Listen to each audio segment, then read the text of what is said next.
Everybody, and welcome to another Capital Gains Tax Solutions podcast, where we believe most high net worth individuals and those who help them, they struggle clarifying their capital gains tax deferral options. Not having a clear plan is the enemy. Using a proven tax deferral strategy such as the deferred sales trust is an amazing way for you to exit highly appreciated businesses, real estate, cryptocurrency, sometimes land, as you are maybe flipping land. In fact, that's what we're talking about today with our guest. I'm excited. We're talking about land flipping. In each and every episode, we're bringing on some of the best real estate, financial wealth, and business minds in the world, where they share their ideas and deal stories. So together we make complex tax deferral strategies simple and passive income plans achievable. I'm excited about our next guest. He's out of the great state of Colorado, and he is determined to help people build wealth with land flipping and other things as well. He created his master's degree and began his career and became a top CEO of a hospital in Colorado Springs. And despite being one of the youngest CEOs in his company history, he did not feel as fulfilled in his career as he wanted to be. And so he wanted to help more people. And through that, he is now helping people create and preserve more wealth and ways to replace income and live financially free, to do the things that mean most to them. Please welcome to the show with me, Mason McDonald. Mason, how are you doing, brother? Doing great, Brett. How are you doing today? Doing fantastic. And for our listeners getting to know you for the first time, would you give us a little bit more about your story and your current focus? Yeah, absolutely. So background, grew up in Houston, Texas, Jewish mom. So the expectation was always doctor or lawyer.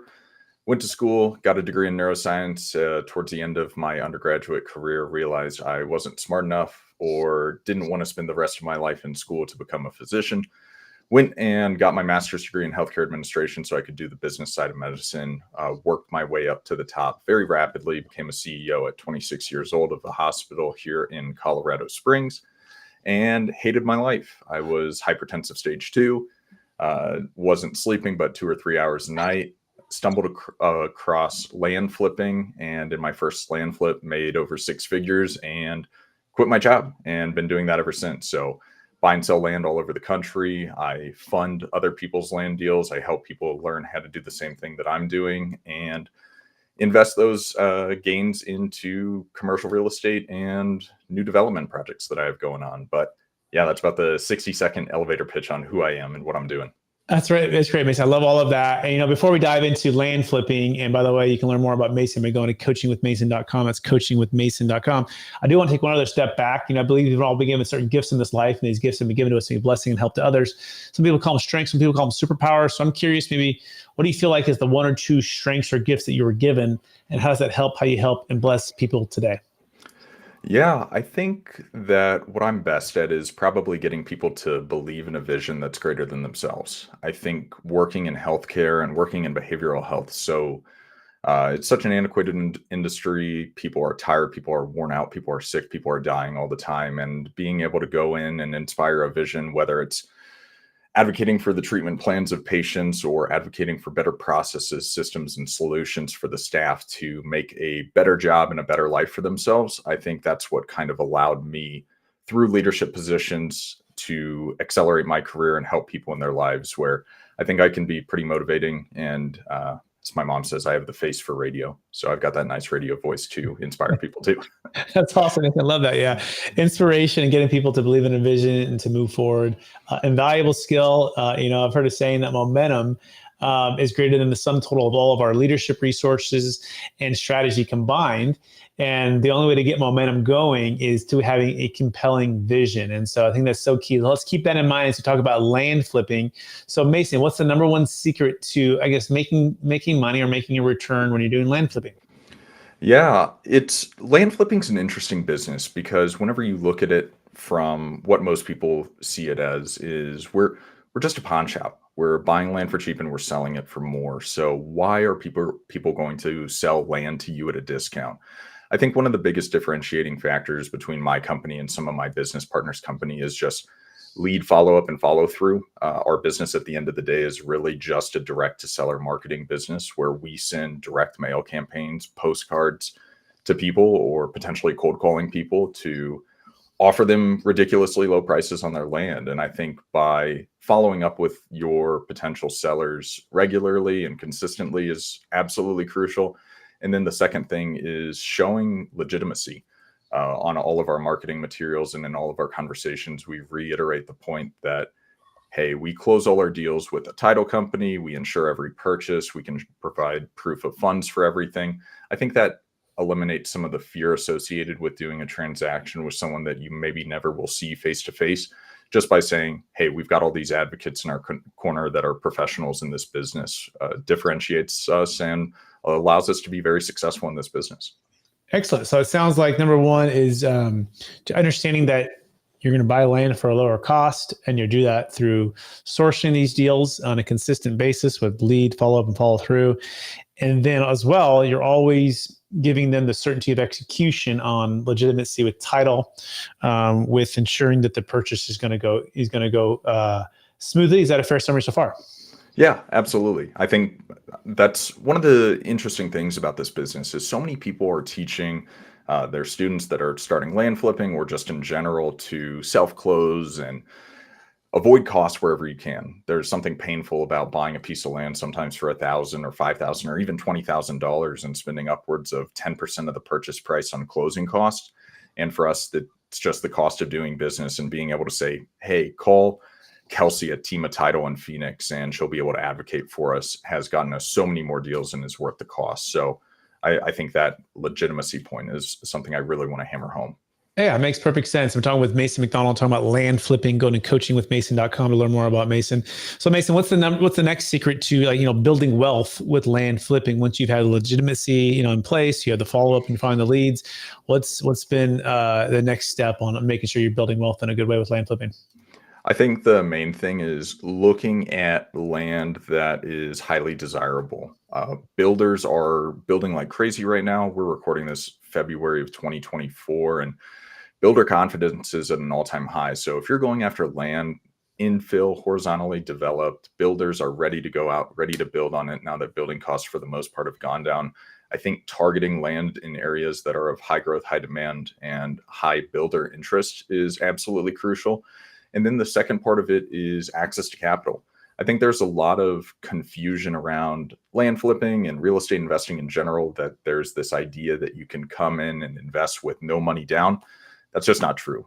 You need to be spending money on marketing materials, or you need to have the capital available to actually acquire these properties. So if you don't have access to capital, whether it's your own or access to private money or bank money or something like that, I think that's crucial. And within land and land flipping, banks typically are not going to lend to you because they're not able to value the property appropriately. People don't really understand land, especially distinguishing between raw land versus fully entitled vacant land that's horizontally developed. And so you need great access to capital. And the only way to get that is networking and finding people with a lot of money that want to make a lot more money.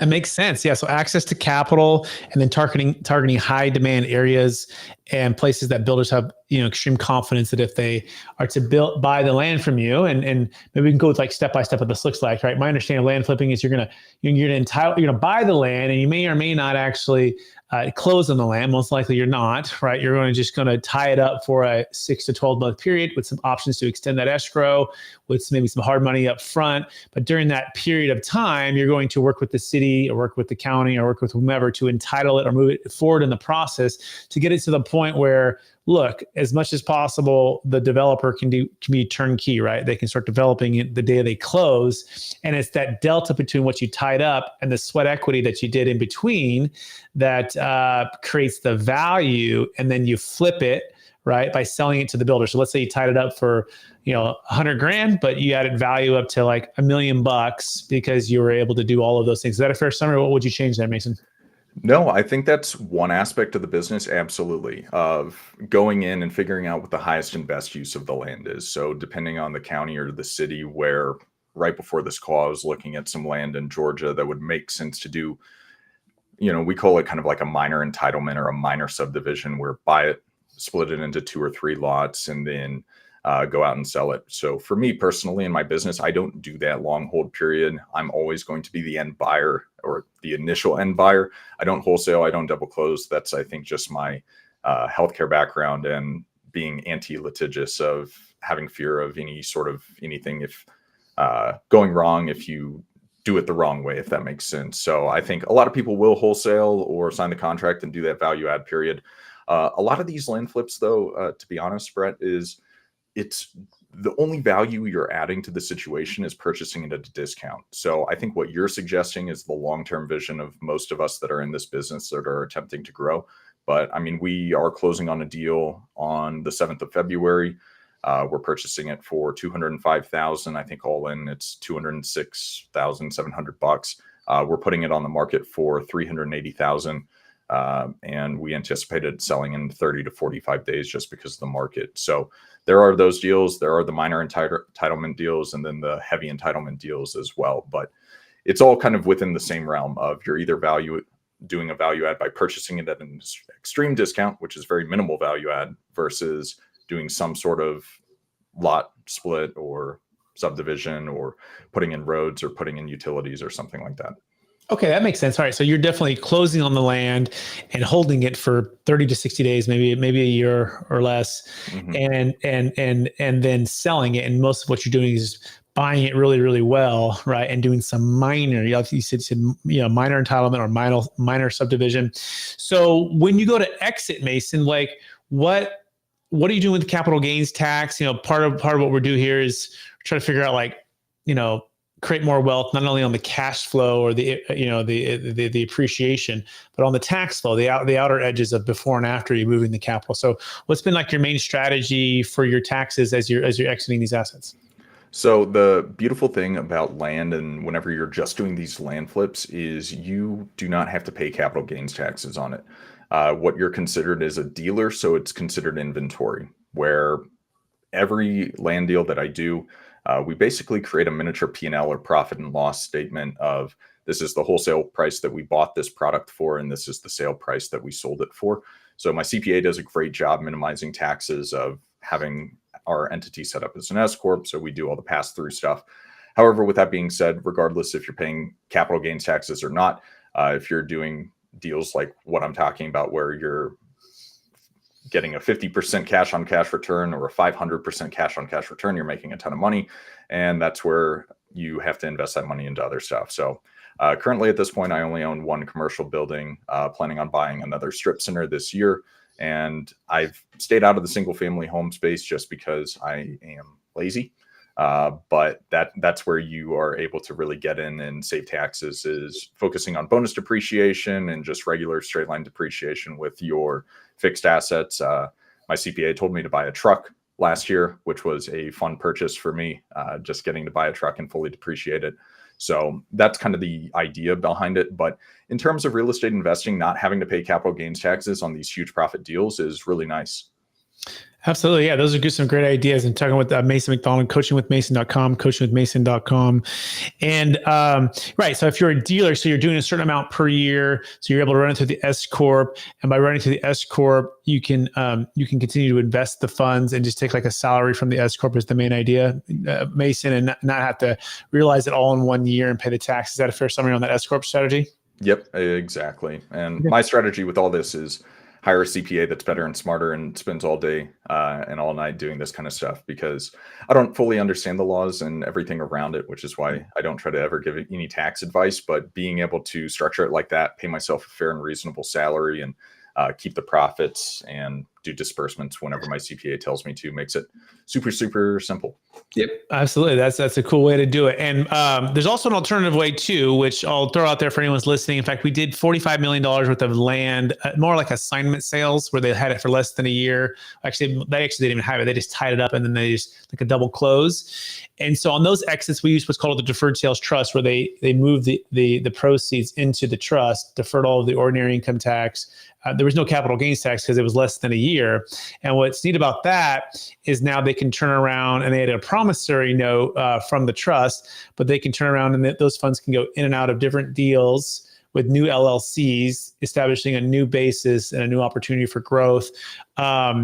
And so, yeah, I want to compare and contrast the notes there. I think at a certain point, if the dollar amount's so big, you have to take what's called fair and reasonable from S Corps, which basically means like a certain percentage of that. So I also have an S Corp that I run for my capital gains tax versus business. And so so I think it does definitely work for certain income amounts, but if you start to get really high, a fair and reasonable has to be higher. And so that perhaps is when this would come into play. If you want to learn more about that, anybody, you can go to capitalgains capitalgainstaxsolutions.com. That's capitalgainstaxsolutions.com, where you can learn more about that. Mason, what question should I have asked you that I haven't asked you so far about land flipping or the business that you're seeing right now with, what's maybe a common misconception from people when it comes to land flipping? Yeah, I think one of the main things is the financing component of it, where people will hear the numbers of buy for 205, sell for 380 in a short period of time, or even other ones of another deal that we're closing this week. We're buying for 20 and selling for 28,000, but it's already sold.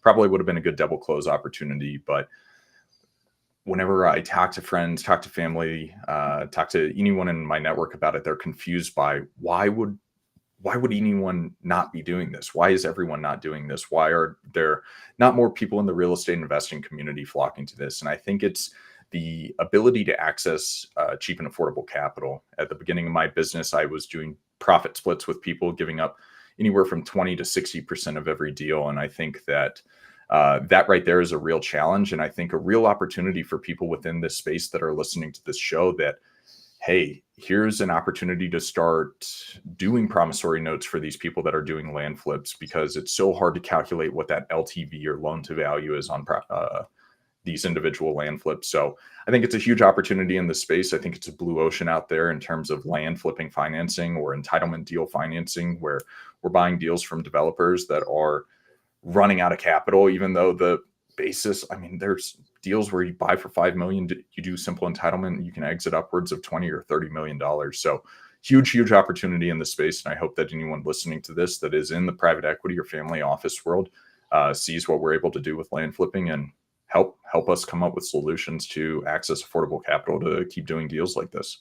Absolutely. Yeah. The ability to have private capital that's affordable, that's reasonable, and that moves quickly is vital right now, because banks already weren't great on lending to land in general, but definitely not in this marketplace right now. So I appreciate you sharing that. That being said, Mason, are you ready for the lightning round? Let's do it. All right. Knowing what you know now, if you could go back to your 20-year-old self, what's the one golden nugget make sure to tell yourself to do? Document everything that I do, whether it's in my business or personal life, journal, write down everything, record everything, and start posting about it a lot sooner. I couldn't agree with you more. Second question, what's the number one book or podcast that you've listened to or recommend the most in the past year? Goodness. Number one book, Behave by Robert Sapolsky. It's about the neuroscience of human behavior. I think in order to do business with people, you need to understand people. And I think that's one of the best books I've ever read. Excellent. Question number 3. What are you most curious about right now? Larger scale development opportunities. I think with all the builder confidence at an all-time high, you see Berkshire Hathaway putting nearly $1 billion into single family home builders, figuring out that sweet spot in between large and medium subdivisions and development opportunities associated with it. Excellent. What's the number one way you're using ChatGPT? I actually prefer Google Bard, and I use Google Bard in my business constantly. And I do it whenever I find a deal in my business that has certain criteria. I say, find another market in the United States that has similar land entitlement structure, minor subdivision requirements as X county and X state. Nice. Google Bard. All right. Let's maybe check that one out too. Let's see here. What's the number one leadership quote or theme that you strive to live by? Ooh, goodness. Gosh, I wish I could quote it from my LinkedIn right now. This is the slow lightning round. This is the long lightning strike. Yeah, take your time, brother. Take your time. Give me 3 more seconds. It's on the bio of my LinkedIn. We're talking with Mason McDonald, coachingwithmason.com. It's coachingwithmason.com. Google. Yeah, go ahead. The formula is simple: committed, responsible, inspiring leaders create a culture of care, which leads to quality service, which leads to guest satisfaction, which leads to measurable business results and a strong competitive advantage. Products and services can be easily replicated. So that right there, you treat people right and they treat everyone else right in the business and throughout all your stakeholders, and everything comes from that. Fantastic. Love that. Last question. After all your success, helping all the people you've helped, doing all the land deals you've done, and becoming a top CEO at an early age at a big hospital. How do you best stay centered in your values, then stay encouraged to charge forward to reach even higher heights? I think that my number one focus is on my family and friendships and the relationships that I develop. Money is just a way to get to spend more time with them. And so I think keeping my wife and keeping my dogs and eventual kids at the center of everything and every decision that I make, whether it's today's decision or a decision that I'm making that's going to yield results 5, 10, or 50 years from now, keeping that in mind with everything that I'm doing. Awesome, Mason. It's been more than a pleasure getting to know you here. Thank you for sharing part of your story and your expertise with us. And I want to continue to help. I want to continue to encourage you to keep using your gift of helping and moving people towards a bigger vision than themselves to make a difference in this world with financial freedom, with land flipping, with all the things we've talked about. For our listeners who want to get in touch with you, would you remind them one last time, what's the best place for them to find you? So LinkedIn is where I'm the most active. Look me up, LinkedIn. Coachingwithmason.com has all my links on there. It's got my cell phone number. It's got my personal email. Feel free to reach out. Tell them that you heard me on Brett's show. And I'm happy to chat land, chat private money, chat healthcare, chat anything with anyone anytime. So feel free to reach out. Amazing. Thanks, Mason. Also, I want to thank our listeners for listening to the episode of the Capital Gains Tax Solutions podcast. We're also streaming on expert CRE secrets as well for all of our commercial real estate people out there. We love you guys and appreciate you listening and or watching on YouTube. I want to encourage you to take action today, whether that be with land flipping and or to build a capital gains tax exit plan, because the biggest enemy is not having a clear plan, right? That is the biggest enemy, and having good solutions for your exits, right, are so key. And so if you have some capital gains tax, we want to encourage you to start a plan right now before you sell, because you need to set these things up before you sell. You can check out our new book, Building a Capital Gains Tax Exit Plan, and that's on Amazon as well. You can go to our YouTube channel. Please rate, review, subscribe. Appreciate all of the love and support out there, and we will